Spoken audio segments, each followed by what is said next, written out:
Thanks to a vote by my Patreon supporters, today we're going to be finally looking at slopes in a tile-based platformer.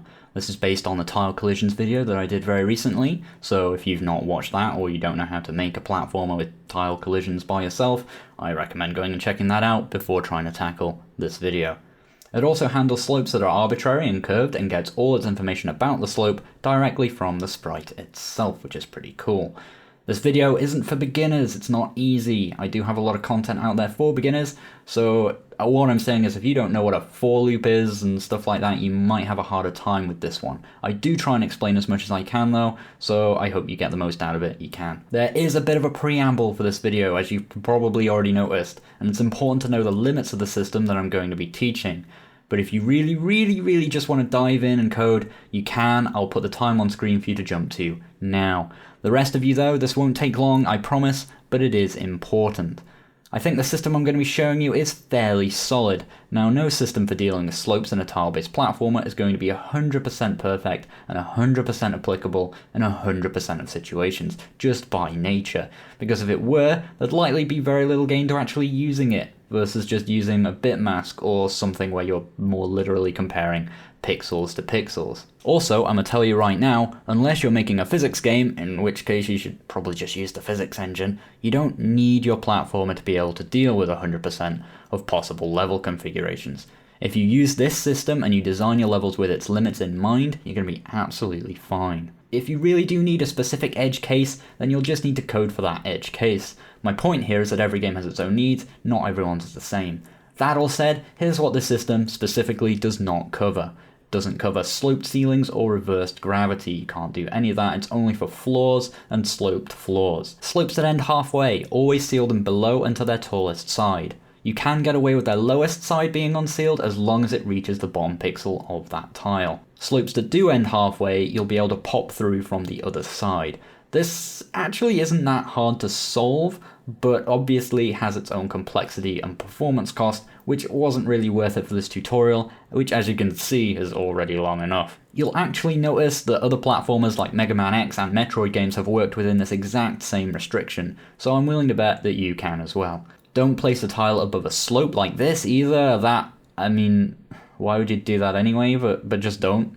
And just like with the tile collisions tutorial, this only supports a collision mask that's smaller than one tile. Again, there is ways to fix this, but with a big performance and complexity cost. Honestly, your collision mask should be as small as you can get away with anyway, size your tiles in your character to match this restriction, or be prepared to do a bit of your own legwork. It can be solved if you really need to, so can the notion of moving at speeds faster than one tile, but as I said, all games have their own needs, just don't waste your time coding for situations that aren't important if you can easily just avoid them. Okay, right, let's go. So before we get started, what exactly am I working with as a base? Well, you can see this is our player code, all based on the tile collision tutorial that I put up before, but made for a platformer, so that we've got gravity going on in here. What I've also got, and this is important and probably should have included in my last tile collision video, is storing and removing fractions. That means we're allowed to have like a fractional speed, like we can have a speed of 3.5, but we don't ever want to actually move 3.5. We want to kind of move in a pattern of like 3 and then 4 and then 3 and then 4 and something like that, just to make sure we account for that 0.5, but we never actually want our player to be in a non-integer position. You never want to be at an X position of like 422.3 or something like that. Be at 432 exactly, and it'll make your life a lot easier, and we can do a lot of things just based around integers, and we don't have to worry about decimals. So I have a system at the beginning here that removes a fraction at the start of a frame, and then what it does is it like stores those fractions away in HSP fraction and VSP fraction and re-adds them back at the start of the next frame, so that they end up having their impact, but we only actually send through whole numbers into our actual movement and collision stuff, okay? Other than that, we have a very straightforward platforming thing. You can see I can just move through the slopes at the moment because we obviously haven't set that up. But we have pixel perfect collision with the actual solid tiles because it's just looking for tile index 1 at the moment. I can show you that in the code just down here. It's just looking to see if the tile that we're inside is tile index 1, and then it's doing our usual collision stuff where it's snapping us to the end of that particular tile. I also can't jump at the moment because we'll be building that in as part of this, just to show you how it interacts with the tile system and how to check to see if you're on the ground when you're using a tile system as opposed to object and place meeting and all that stuff. The only other thing I've set up beforehand is an initialize room, okay? So if I come into room init here, you see we've got just a blank room with one object in it. This object, I don't really want to open the room editor, init here. As you can see, I don't really have anything in it at the moment. I assign one macro, which is basically a constant, tile size 32. I didn't do this in my tile collision tutorial. I don't know why it's open twice. I didn't do this in my tile collision tutorial. I actually just used the number 32 when I was writing it here, but I've replaced that with this macro, which just works as a constant. So tile size here, because I defined it right at the start of the game, just equals 32. And it's nice because I can then, if I want to change the size of the tile, I can just change that one number rather than having to go through and change every instance of the number 32 I've used. Should generally avoid using magic numbers like that where you can. I've also done a similar thing with walking speed and gravity and so on, assign those in the start of our player create event. But just to come back to our init now, where is it? Oh, init, right. So at the moment, all this guy does is assign this one macro, and then in the end of the draw event, which will make more sense later, why it's open twice, will just send us to the next room. Okay, so our game starts with init, this room, because it's the room at the top of our room tree, runs this object, and then that object sends us through into the next room. The reason we have that is to allow us to do some setup work that will be necessary to make this whole slope system functional. So how is any of this going to work? Well, if you look here, we've got our tile set, and you see I've just got a row of different tiles, and hopefully the system will just be able to arbitrarily handle any different kind of slope like this, even these kind of weird curvy ones. You can make them however you like. That's kind of the main advantage of doing this system in the way that I'm doing it. It lets you basically handle any of these things, because what we're going to do, how it's going to work, is we're going to work out the height of each column of this tile set. So like halfway through here would be like height 16 or whatever, and right at the bottom would be like height 31 because it's 31 tiles deep or whatever. Right at the top would be 0. I think it's that way anyway. It might be the other way around. I keep forgetting which way around the numbers on that go. But just follow the code. I worked it out for the code, so the code will be fine. If you're following my exact code in this tutorial, you're going to want to make sure your tiles are just in one complete row. You can easily, and you'll see what I mean later, you can easily recode it so that you can structure your tiles in columns and so on, which might make it easier when you're using the room editor to actually place them around the place. But if you're following my exact code and you aren't confident enough to do your own stuff, just make sure that the tile set is just in one complete row, okay? Oh, and the other thing to make sure of there is that tile number 1 is your solid tile, and then any tile after number 1 is going to be one of our slopes, okay?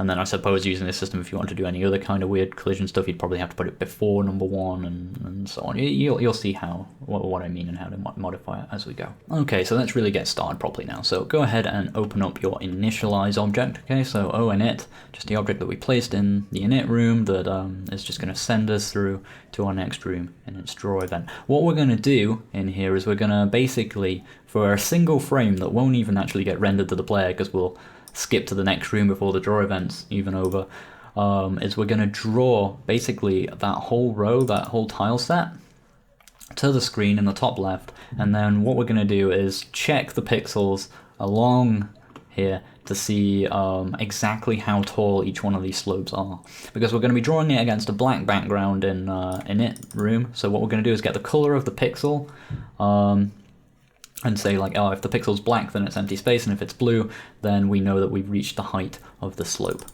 And then what we're going to do is store that information in an array. So it'll be like an array that is, how long is this? 384 wide, 384 entries long. Just storing the height of each individual column. Okay. One thing you might notice that might trip you up, by the way, is when you're writing a macro to define a constant, don't end the line with a semicolon. You just don't do that with those lines for some reason. I don't really know the ins and outs of why, but you don't. It'll actually throw an error at you if you do, so don't do that. Okay, so let's actually get started. First thing I'm going to do though is I'm going to maximize this, press F12, and just press F8 a bunch of times also, just to get this nice and big, just so that we can work on this and you can actually kind of clearly see what I'm doing. Okay, so the first thing we want to do is learn a few things about our tiles that are going to be important. So I'm going to type tiles equal sprite underscore get width scol divided by tile size. Okay, so that's going to get the width of our sprite that contains our collision stuff, all our slopes and everything, and divided by tile size to get the number of tiles that we're working with. Okay, heights to get is just going to equal sprite get width scol, just so we don't have to call that function again. In fact, what I could do actually that would make more sense is put that there. Just do heights to get divided by that, so that we're not using this function to go and find out the width of that sprite more times than we need to.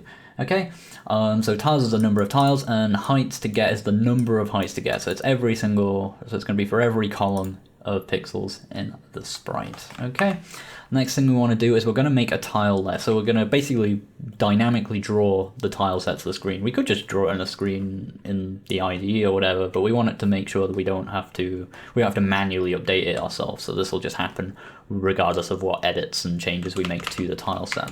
Okay, so I'm going to type create tiles is the next section here. So first of all, we just need to make a tile layer. So I'm going to type var layer ID equal layer create. Depth 0 really doesn't matter. The name can just be tiles. Okay, as a string. Tile map ID equals layer tile map create. Okay, so now we've created a layer. We need to actually put a tile map on that layer. Okay, so layer tile map create layer ID that we just created. X0, Y0, just in the top left of the screen, just to make things super easy. The tile set will be T collision. That's the tile set, not the sprite with the tile set. I probably should have called it T col rather than make them different, but hey, what you can do. Width will be tiles. It's going to be tiles wide, okay, that's the number of tiles, and height 1, okay, 1 tile high. Okay, semicolon and enter. Let's make this a bit smaller now since the line's starting to get a bit bigger. Next up, I'm going to write a pretty quick for loop. So I'm going to write for open var I equals 0. I is less than or equal to the number of tiles. I plus plus. Okay. And then open and close a block. Well, I could just do this on one line. We're only going to do one thing. But tile map underscore set. This is where we're actually setting the tiles of the tile map, just so in a row from start to finish, we're just going to have tile 0, tile 1, tile 2, tile 3, tile 4 in a row, okay? And that's why we can just easily use for loop to do that, because it's going to be tile map ID is the actual tile map that we're changing. We're going to set this particular cell to be tile number I, and in cell xi, okay? So tile x0 will be tile 0, tile x1 will be tile 1, tile x2 will be tile 2, and so on and so forth. And obviously the y, cell y is just going to be 0, because like it's only a 1 tile high tile map in the first place. Okay, so then that sets all of our tiles appropriately. So let's come to the draw event now. If I just right click in here, add open event, draw, this brings us just the draw event. I don't know why it wasn't open up there, but it wasn't. So at the moment we've just got room go to next. Let's just leave that at the bottom. That's the last thing that we want to happen in the draw event. What we're going to do is we're just going to go through, well, we're going to actually, because that won't even, we've set that tile map, but at this point, that tile map won't have actually rendered yet. It'll be waiting until all of this stuff is done, but we want to render it early. So what we're going to do is, first of all, I'll add a description for the event, I guess. Let's / add description, build, height, table, then start game. I'll do. Okay, so draw tile map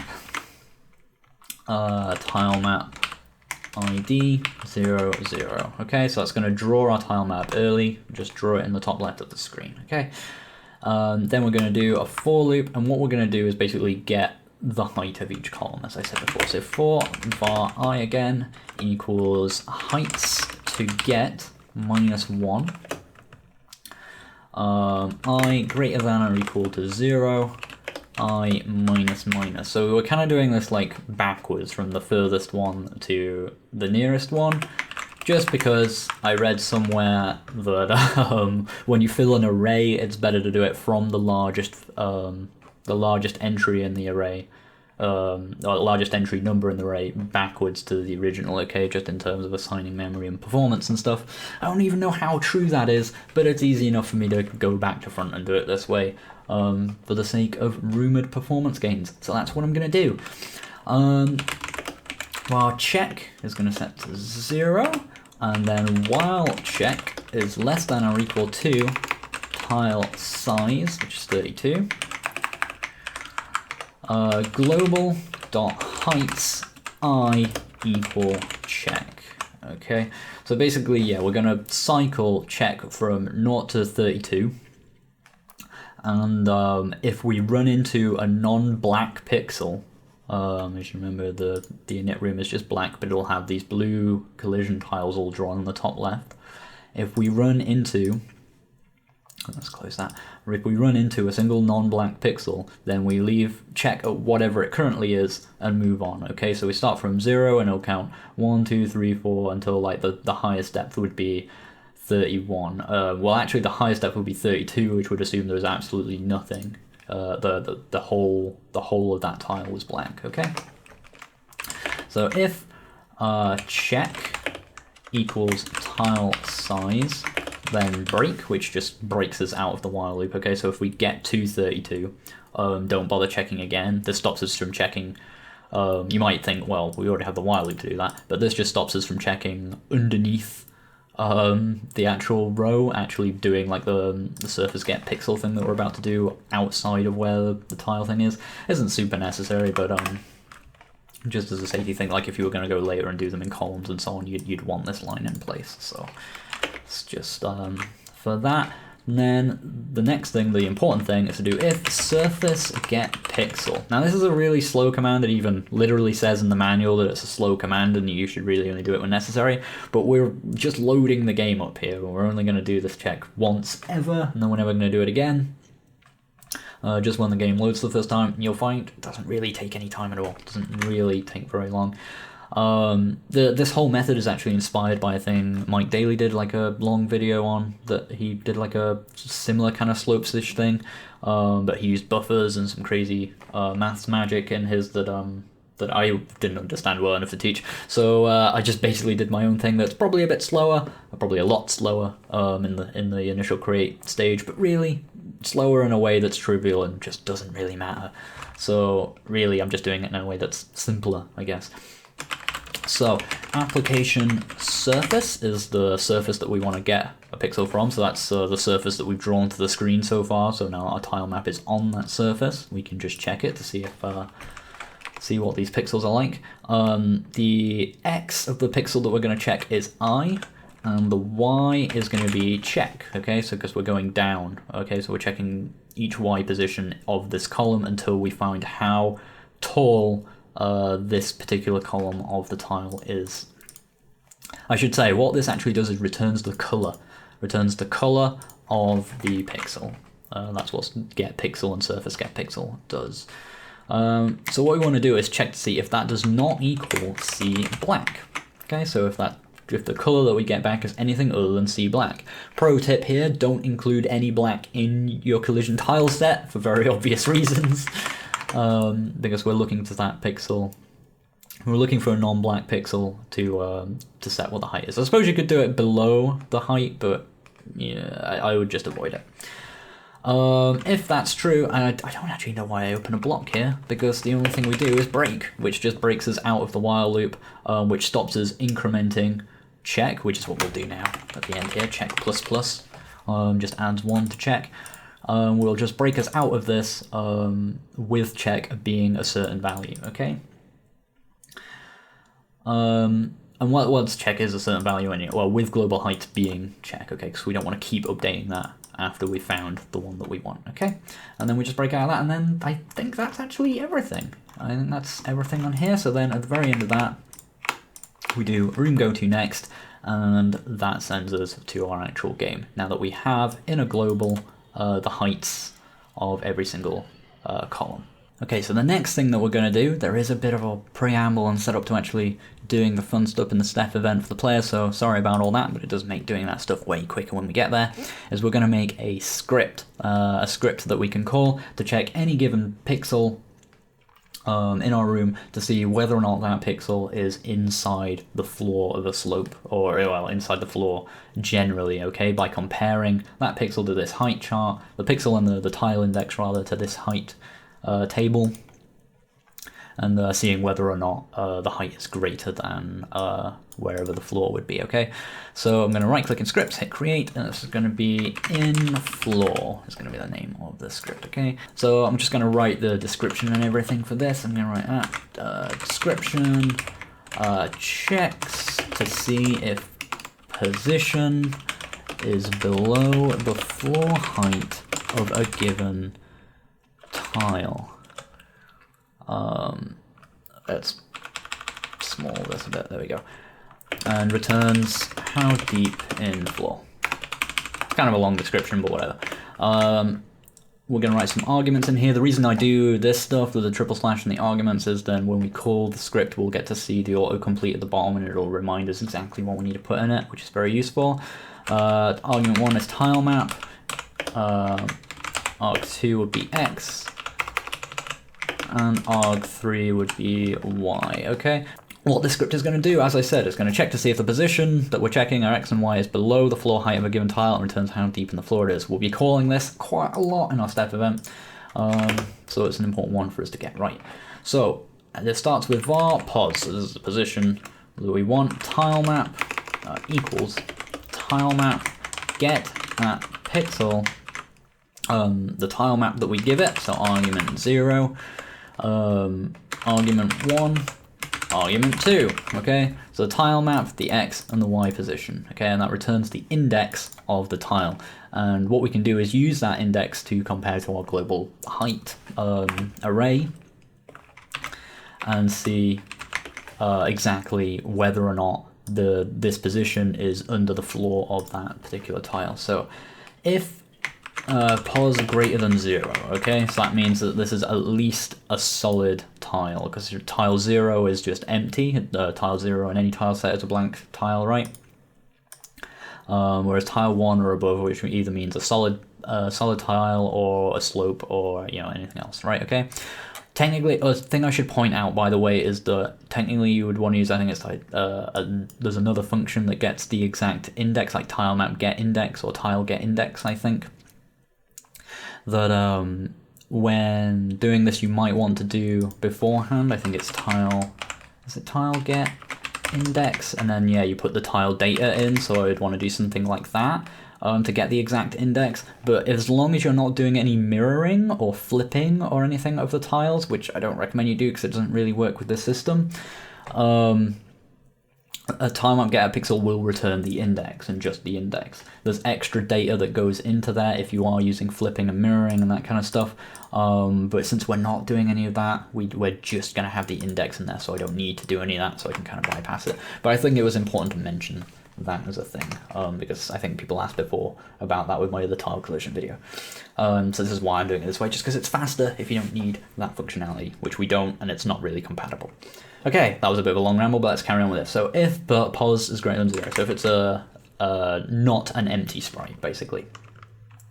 If pos equals 1, that means it's a solid tile, so we can actually really quickly just do return argument 2 mod tile size. Okay, which basically means that we know that this position is in the floor because this is a solid tile. We know 100% that this position is in the floor, under the floor. So we're just going to return exactly how deep we are in the floor.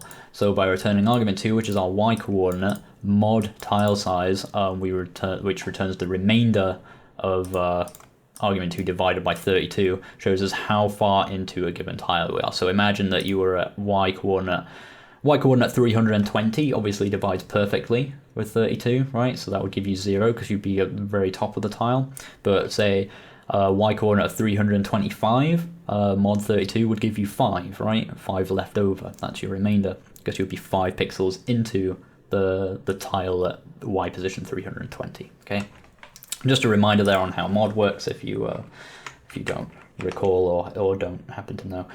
So if that's the case, then as I say, we can return that, and then doing return exits the script, so that just makes that really quick. But if it's not, we carry on. So var the floor, I can't type today. Var the floor equals global dot heights. Open our square brackets to reference a certain part of the array. We want to get x mod tile size, okay? Because we want to know which column of the given tile that we're in. So we can do that just by finding, again, our x mod tile size gives us how far into the tile we are on the x-axis, just in the exact same way that that does. I shouldn't be using x mod tile size there, actually. I mean, I only ever send x to this, but I should be using argument 1. Luckily, that didn't cause any problems in my actual engine. Otherwise, that could have been awkward. But yes, we want argument 1 in here, which is our x mod tile size. But it is going to be our x, okay? Well, we actually want to wrap this in brackets because that's not it. We want to add. So now we know how far into the tile, but we need to know which tile as well, and eventually just return a number for this that's going to give us the right column, which is going to be pos multiplied by tile size. Okay, we'll wrap that in brackets as well, just to make sure that happens first. Okay, because we've got the tile index there, so say it was like the first triangle tile, which is like tile index 2, we'd want to be at least 64 pixels across xy's, which is what this gives us, and then plus however far into the tile we are x coordinate wise, which is what this gives us, okay? So put the two together, and we get the column that we're looking for. Okay, so now that we've got this value, we know how deep this particular column is. We just compare that to whatever y coordinate we've given this script, and we return the difference, okay? That'll give us a negative number if we're above the floor, and it'll give us a positive number if we're below the floor. Where we're striving to be with this system is to always be at -1, okay, which means we're 1 pixel above the floor all the time, okay? So we're not sinking into the floor, we're literally just 1 pixel above it. That means we're pixel perfectly colliding. So what I'm going to do is return argument 2 mod tile size. That's our y coordinate, how far we are into this particular tile on the y-axis, minus the floor. Okay, so that just gives us the difference between the two. As I say, returns a negative number if we're above it, and positive number if we're below it. Even 0, if we're at 0, it means we're literally on that exact pixel. If we're -1, it means we are 1 pixel above, and we are perfectly pixel perfect collided with the surface, okay? So if pos, however, is not greater than 0, we can just return how far we are above the bottom of this tile, even though it's empty, just to remain consistent in what we're returning, right? I don't want to return, obviously don't want to return -1 because that's a meaningful value to this or like anything else, so I'm just going to return what you'd expect to see, which would be how far above the bottom we are. So minus, in brackets, tile size minus argument 2 mod tile size, so that's how far we're in, just with the tile size subtracted, okay? So again, it'll just be very consistent. So again, this just checks a given pixel, any pixel in our room, says what tile is at that pixel, how high is the column that we're on, and where does our height in that tile compare to that, which tells us whether or not we're in the floor, basically. If it's 0 or more, we are on the floor. If it's -1 or below, we're not in the floor, okay? That's it. Okay, so now let's open up our player object, go to the step event. I'm just gonna big this up. I think that text is big enough to be readable. And this is basically where we're gonna do everything else as far as I remember now. So temp files, that's all right. What we want to do first is we're going to add the ability to jump back into the game, first of all. The ability to check to see whether or not we're on the ground and jump. So what I'm going to do is, in this calculate movement bit before we do any of this reapplying fraction. So before all the fraction storage and just after the input stuff, where we're calculating movement, this is where our jump stuff always wants to be. But before we do jumping, what I want to do is check to see, is my middle center touching the floor at the start of this frame? Okay, that's going to be important for us later when we want to do walking down slopes properly. We want to check at the start of the frame, or as early as we can in the frame, whether or not we were touching the floor. And then if we are not touching it anymore afterwards, and we were on a slope, what we can do is adjust our y coordinates so that we walk smoothly down the slope rather than sort of jumping off it by walking left and right or whatever, yeah? So how do I do that? Well, I'm going to type var grounded equals in floor, so that's our script. Tilemap is our tile map, which I got from the create event just as part of the tile collision stuff. Our x coordinate, that's the center of our sprite, and bbox bottom plus 1. So okay, so that's the bottom of our collision mask plus 1, so 1 pixel below us. Okay, so it's our middle center, 1 pixel below us. I actually drew this in on the sprite. I drew these green squares so you can see the different places that we'll be checking. So these are the 4 that you'll be familiar with before, from checking to see if we're hitting a wall and so on and so forth. But mostly with slopes, we're interested in this position, okay, our middle bottom pixel, because we actually want to sink into the slope a little bit as we're walking up it to make it look more natural. You'll see as we go how, because we don't want to just be like just our like bottom right thing touching the slope. That would look odd with the collision mask, so we want to like have the slope go like that. So we mostly just use this particular point a lot in dealing with slopes. Okay, so now that we know whether or not, oh no, sorry, we can't just check that. It doesn't return a boolean, it's not returning a true or false of whether or not we're on the floor. It returns positive if we are on the floor, zero or more if we are on the floor, and it returns negative 1 or below if we're not on the floor, right? But we're checking 1 pixel below our base, right? So I actually want to check that this is in the floor, so greater than or equal to 0. Okay, and then obviously that, by putting that in brackets and doing a comparison there, it's like doing an if statement.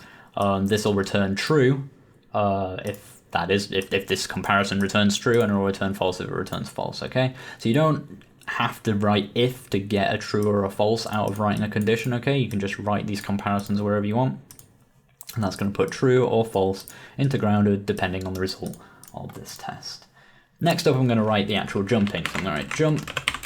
So if grounded, but we can't just check grounded, because as I said, that grounded refers to the bottom middle pixel. Okay, we want to be able to jump if our far right, our bottom right pixel or our bottom left pixel are touching the floor as well. So I need to say if grounded or in floor tile map bbox left for our x coordinate, bbox bottom plus 1 greater than or equal to 0, and wrap that in brackets as well. This is a lot to put on one line, and it's a shame that we have to call this so often, but it's really the only way to do it, because we need to check all 3 of these pixels. The only way we can do it even better is to check every single pixel along the line, but that seems a bit unnecessary. Again, I guess there's technically situations you could imagine where you would be standing on a bit of like slope, like some sort of surface that was like this wide or something, but our tile collision system doesn't really account for that in any way, because if that was a slope, you'd be stood on it like there, wouldn't you?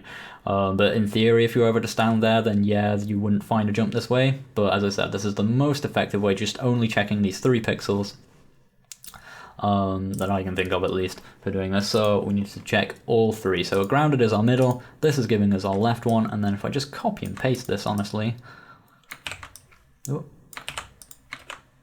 again on the edge of there, did I open a bracket at the start? I did, yeah. So close the last one and set this to bbox right. Okay, so assuming at least one of those pixels below us is on the floor, right? Okay. If key up, we'll do for now. VSP equals minus speed jump. Okay, that's just a macro that I set in the player create step. I think it's like minus, I think it's 7 or something like that, and then minus obviously makes us go up. And also importantly set grounded to be false. Which obviously it would be the next time it comes around in the frame, but since grounded is going to be important later, we need to know if we decided to jump to not do our walking down slope stuff, so we set it to false there. Okie doke.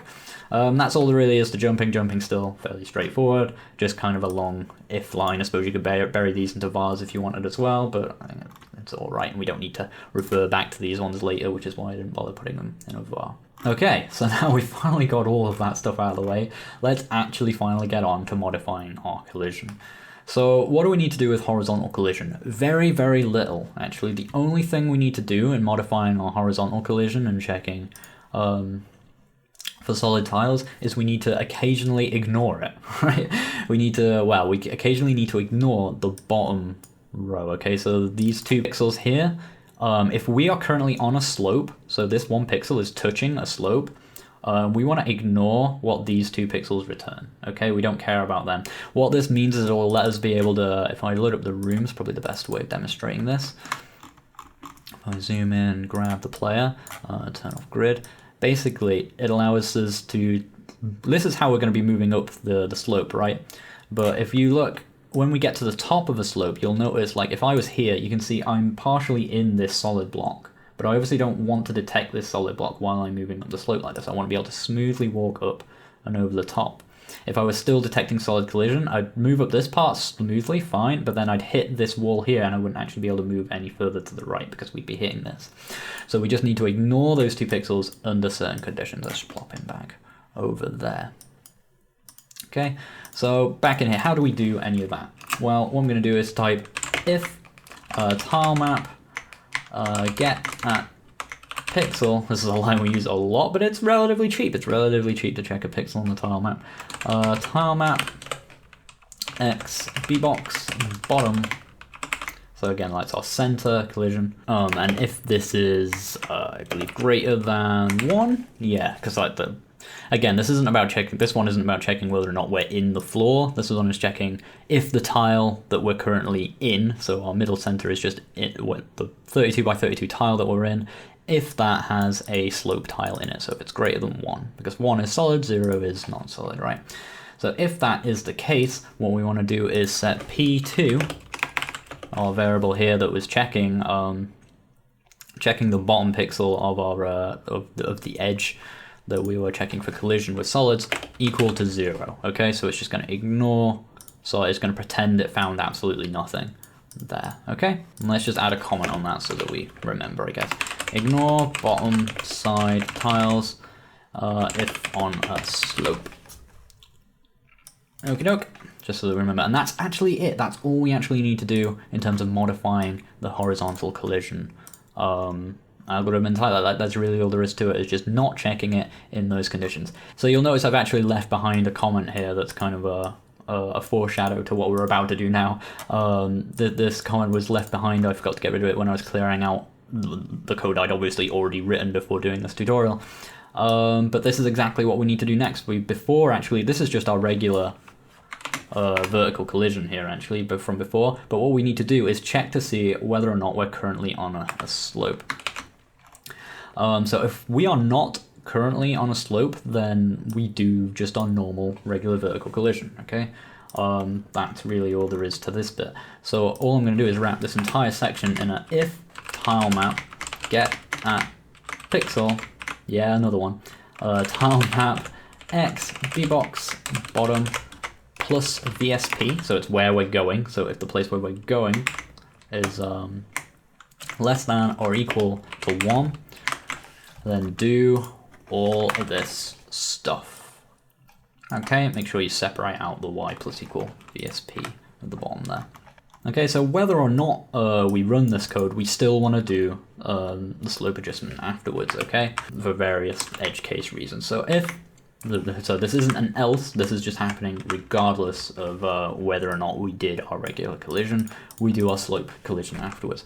So, oh, not if that, sorry, var floor dist equals in floor tilemap x bbox underscore bottom plus VSP. Okay, so assuming we still got any vertical speed left because we didn't find a collision and deal with it in any of this nonsense, okay? Assuming we've got some vertical speed still going, what we do is we use var floor_dist to do our in-floor check and to see whether or not the position that we're going to move to is in the floor. If it is, then it's probably returning it from a slope, since this would deal with any solids, right? So if floor_dist greater than or equal to 0, okay, because as I said, -1 is where we want to be. If 0 or above is floor_dist, then it means our middle bottom pixel is in the floor, meaning it's inside a slope generally at this point. Okay, so if that's the case, what we want to do is modify our y-coordinate by VSP first of all, okay, which is normally the thing we do very much last. The reason we do that, let me press F12, get that out of the way. So obviously the reason we do that is because VSP has already been applied in our in-floor check here, because we were checking the place what we are going to move to. So assuming the place we're going to move to is in the floor, floor_dist, the variable we're going to use, is only of use to us still once we've actually applied that VSP, because it's based on that assumption that we've moved there. Okay, so we need to move there first of all, and then kind of move back away from there, if that makes sense. Okay. So we move to that position that we acknowledge is in the floor, and then we reduce our y-coordinate, so we move up by, and this is one of the reasons why this only works with floors and not with ceilings, right? Floor_dist plus 1. The reason it's plus 1 is because our goal destination is not 0, we're not trying to make floor_dist 0, we're trying to make it -1. Okay, so if it's equal to 0, we want it to subtract 1 to put us at -1, and so on, okay? That's a weird white spacing I've done there, that looks a bit better. Then of course, as usual, we'll set our VSP to 0, so we're not moving anymore. And also we're going to set floor_dist to equal -1, because that's what it would be now if we were to rerun this check. Okay, if we were to run this check now, it would give us floor_dist equal -1. But since we're going to use this variable again in a second, rather than do the check again immediately afterwards, we know that if we've gone through this, it's either not done any of this because it was less than 0, so floor_dist is accurate, or we've set it to -1, so we can just set it straight to -1 there without having to actually run that check again. Okay, and then afterwards, assuming we've got any actual vertical speed left, we can move by our vertical speed, right? So assuming we've got through all this, all the collision is done, and we have any vertical speed left over because we said, yeah, where we're moving isn't a collision and it's not on the floor, so on and so forth. We haven't set our VSP to 0 in the various places that could happen. Then move by our vertical speed. Okay, so we are almost done, actually. That handles us walking up slopes. Fairly straightforward. In fact, I think I can probably run that now. Hopefully, yeah, we can move up slopes pretty easily. And if I jump across here, I can move up these. All of these curved ones work perfectly well. But you'll notice as I'm walking down slopes, I'm just hopping. Okay, I'm just hopping and jumping and falling down slopes. And you know what, maybe that's fine for you, and you probably stop here if you want. That's perfectly reasonable as well. But we're just going to add a little bite of code at the bottom. It's not even much at all. That's just going to make us actually walk smoothly down slopes by comparing where we are at the end of the frame after doing all of this movement, all of this collision stuff, to where we were at the start. If we were on the floor at the start and we were on a slope, and we're no longer on the floor and we didn't like jump, for example, then walk us down the slope smoothly. So how do we do that? It's not actually that hard. So I'm going to open this section, walk down slopes. Bring us down here. I will beef up the font a bit as well, since this section I don't think it gets that long, or that wide rather. So I'm going to check if grounded, and you remember that from earlier on in the step event. Grounded just contains whether or not the pixel below us is in the floor or not. Okay, but you'll notice that we did that at the start of the frame. So, no, I didn't want to do that. So we did that all the way up here, okay, line 16. So that's before doing all of this stuff. So our Y and X have probably changed at this point. We've done various movement, or it might not, we might not have moved anywhere. But if we have done, this will all be different now. But if we were grounded at the start of the frame, we want to check, we just want to move our y coordinate to make sure that we're still on the floor, basically, by doing y plus equal abs floor dist minus 1.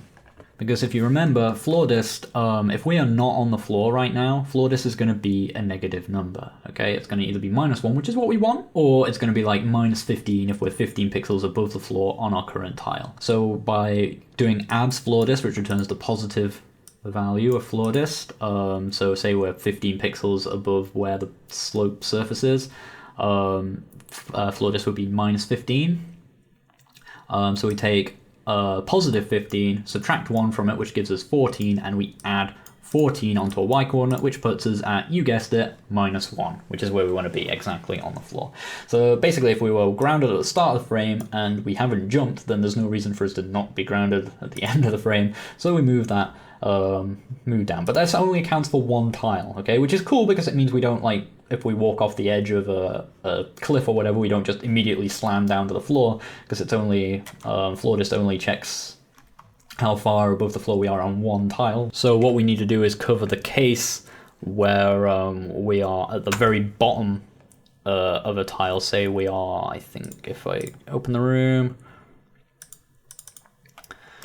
So we need to cover the case where, say, we are walking down a slope just fine, and because every time we move here, it's like to the left by a bunch. It's checking to say, oh, we were grounded at the start, move us down to where we should be, and that's fine while we are in this tile. But then when we get to, say, if we are exactly here, I think it is, and we move left a bunch, or actually here, I think is the boundary of that tile, and we move left a bunch, and we are still in this tile. Like if I turn the grid on, it's hard to see, but we are still in this tile, then it thinks the distance to the bottom of the tile is nothing, right? So then we end up walking very smoothly down here, but then when we get to here, we'll just walk off normally again and it'll do that little hop. So it'll walk smoothly and then just do a little hop, but that's not what we want. So what we need to do to fix that is check to see if we're at the bottom of the tile, then do it for the next one, okay? So do this, that's fine, and then if we just happen to be in this exact position, right at the base of the tile, check for the bottom one and move us down to that one instead, okay? And if neither of them are actually a collision, then we don't do anything, which stops us like going the moment we go off the edge of a cliff. Okay, so if at base of current tile, if bbox bottom mod tile size, remember that's the remainder, equals tile size minus 1. So if you think of it at the top of the room where y is 0 and the bottom of the first tile is 31, right? 0 to 31, that's 32 pixels. Tile size minus 1 is 31. If the remainder of bbox bottom divided by 32 is equal to tile size minus 1, it means we're at the bottom of a tile, okay? Or our middle, or the bottom of our hitbox is at the bottom of the tile anyway. Then once we know that, we can check to say if the slope continues. So if the slope is still carrying on, because obviously we won't want to do it if there's just a solid there, or if it's empty space. If tilemap get at pixel tilemap x bbox bottom plus 1 greater than 1. Okay, oh, it has gone a bit, oh no, I just need an F12, there we go. Keep opening that stuff back up. Yeah, we can see a bit better. So, assuming that's greater than 1, which means it's not empty space and it assumes it's not a solid, all we do, move there. So then we just, I think, basically just copy this again. Okay, no, I think it's slightly different. It's y plus equal abs in floor, yeah, because we obviously, floor dist is old now, floor dist was referring to a tile we're in, so we basically need to get floor dist again by just doing the exact same thing we did before, in floor, tilemap x bbox bottom, but instead of plus DSP this time, it's just plus 1, it's just 1 pixel below us, okay, because we know we're at the base of the tile, so 1 pixel below us is the next tile. So assuming we're at the top of the tile, how do we get to the floor in the next tile? And that's how we work out exactly what we need to move.